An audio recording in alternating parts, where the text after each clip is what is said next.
everyone, so welcome back to my channel, welcome another exciting vlog. তো জানি আবার welcome back করছি, তার কারণ সকালবেলা আমরা গেছিলাম মহাকালের মন্দিরে কি করতে, পুজো দিতে। সকালে গেছিলাম মন্দিরে পুজো দিতে, তো আজ সন্ধ্যেবেলা আবার বেরিয়েছি আমরা পুরো করিডরটা আমরা দেখতে। তার কারণ এত সুন্দর লাগছে করিডরটা, পুরো আলো দিয়ে পুরো সাজানো আছে করিডরটা। হ্যাঁ, করিডর হচ্ছে এই যে, এটা একটা লেক আছে, লেকটার ওই পারে পুরো করিডর, আর এখানে একটা সুন্দর মতো একটা রাস্তা করা আছে, ফটো তোলা যাবে, ভিডিও করা যাবে। তো সেখানটা দিয়ে এখন আমরা হাঁটছি একটু। আর সে এই যে উজ্জয়ন মন্দির, এই যে রেড কালারে যে দেখা যাচ্ছে চূড়াটা, সেটাই হচ্ছে যে উজ্জয়ন মন্দির, মহাকাল মন্দির ওটাই কিন্তু। আর এই যে পুরো পেছনে যেটা পুরো উজ্জয়ন মন্দিরের পুরো করিডরটা বিশাল বড় করিডর হচ্ছে। আর এই যে আমার ভাই ঘন্টু, হ্যালো, হাই। তো কারা কারা তোমরা উজ্জয়নে ভিজিট করেছো, কারা কারা প্লেসটাতে এসছো, আমাকে প্লিজ তোমরা কমেন্টে জানিও। আর কিরকম, আর হ্যাঁ, আমরা কিন্তু পুজো দিতে গেছিলাম, সেটা কিন্তু 250 টাকা করে টিকিট নিয়ে, ঠিক আছে। তার কারণ ভিড় যেহেতু থাকে, সেজন্য ভিআইপি লাইনে আমরা গেছিলাম না, 250 টাকা করে টিকিট লেগেছিল পার হেড সেটা। তো আর কি আমরা পুরো করিডরটা তোমাদেরকে আমি পুরো ঘুরে দেখাচ্ছি। সকালবেলাতেও এসেছিলাম, আর এখন সন্ধ্যেবেলাতে আলো দিয়েছে, সেজন্য আরো ভালো লাগছে। তো পুরোটা তোমাদেরকে আমি দেখাচ্ছি, তোমরা ভিডিওটা দেখো। সাদা খামের না লেখা নাম এঁকেছে তার গানে, তোমাকে না লেখা চিঠিটা ডাক বাক্সের এক কোণে।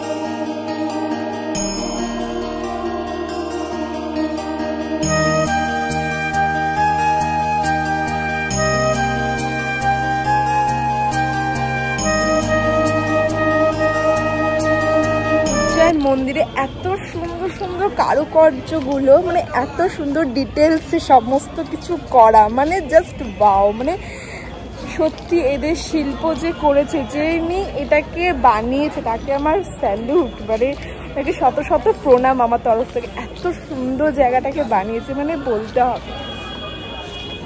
আর তার সাথে লাইটিংটাও মানে সেই লাগছে পুরো।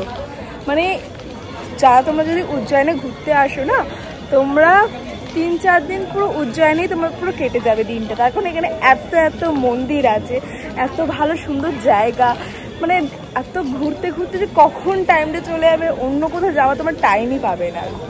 আমাদের সেটাই হচ্ছে, কিন্তু আমরা কাল থেকে আমরা চলে যাবো আমরা ভোপাল ইন্দোরে আমরা ঘুরবো এখান থেকে গিয়ে। তো সেটারও ব্লগ আমি দেবো, সমস্ত কিছু আমাদেরকে জানাবো। একটা কথা বলছি, যারা হচ্ছে বয়স্ক আছে, তার কারণ করিডোরটা এতটাই বড়, যারা বয়স্ক আছে তাদের জন্য কিন্তু এই টোটোগুলো দেখছেন, এই টোটোগুলো করে আপনারা কিন্তু যেতে পারেন। এই টোটোর ভাড়া আমি ঠিক জানি না, কিন্তু তোমরা অনলাইনে সার্চ করে দেখে নিতে পারো যে এই টোটোগুলো কীরকম ভাড়া নেয়। তো এই টোটোগুলো করে তোমরা এই যে পুরো যে করিডরটাতে, করিডর এতটাই বড়, মানে পুরো একটা দিন একটা সময় তোমরা কেটে যাবে। তো ওই পুরো করিডরটা ঘোরার জন্য টোটো, তোমরা এই ম্যাজিক গাড়ি যেটাই বলো, ব্যাটারি গাড়ি, তো সেগুলো করে তোমরা পুরোটা তোমরা ঘুরতে পারো। উজ্জয়নে মহাকালকে এসে কেমন দেখলে? খুব ভালো লাগলো, মনে হচ্ছে আরেকবার আসি। পুজো দিয়ে কেমন লাগলো? পুজো খুব ভালো লেগেছে, বাবাকে দেখতে। তো তোমরা সবাই আসো উজ্জয়নে এসে, বাবা যদি ডাকে তোমাদেরকে ঠিক আসতে হবেই। আর আমরা চাই আবার আসবো।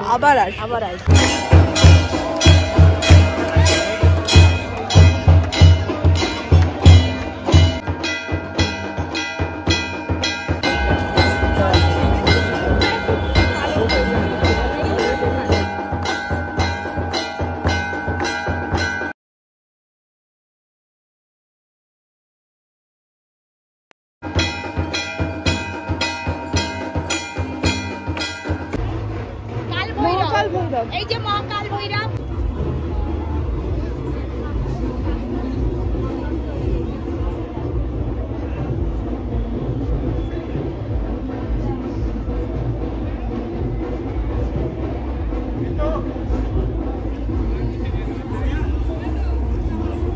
এটা বিক্রমাদিত্য রাজা, এই নারা হচ্ছে আমার সভাসদ।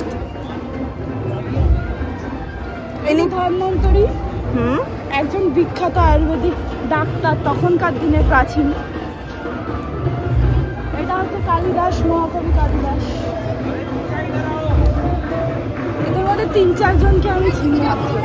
এটা বরাহ মিহির, যিনি জ্যোতিষশাস্ত্রে নাম করা। আচ্ছা, আর বাকিদের আমি চিনি না, তবে এরাও সব বড় বড় লোক ছিল তখন।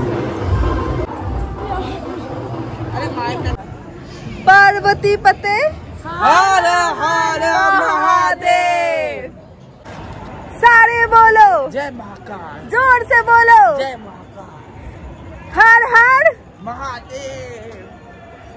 সো এভরিওয়ান, তো আমরা এখন মন্দির থেকে এখন আমরা হোটেলে চলে এসেছি। তো এখন এসে ফ্রেশ হবো, আর হচ্ছে ভিডিওটা আমি এখানেই শেষ করে দিচ্ছি। তো ভিডিওটা কেমন লাগলো প্লিজ তোমরা কমেন্টে জানিও, আর পারলে ছোটো করে লাইক করে দিও, ছোটো করে কমেন্ট করে দিও। আর দেখা হচ্ছে পরের ব্লগে। আর আমি কিন্তু কন্টিনিউ এখন ব্লগ দেবো, তো তোমরা প্লিজ তোমরা ভিডিওগুলোকে প্লিজ দেখো, স্কিপ একদম তোমরা করো না। আর হ্যাঁ, কালকে আমরা যাচ্ছি এখান থেকে ভোপাল ওমকারেশ্বর মন্দিরে আমরা পুজো দিতে যাব। তো সেজন্য পুরো অনেক অনেক ভিডিও দেবো কিন্তু, আর কিরকম লাগছে আমার ভিডিওগুলো সেগুলো তোমরা জানিও। তো চলো, আর তোমাদের পুজো কিরকম কাটলো সেটা কিন্তু অবশ্যই তোমরা জানিও। তো চলো, বাই বাই, আবার দেখা হবে পরের ব্লগে।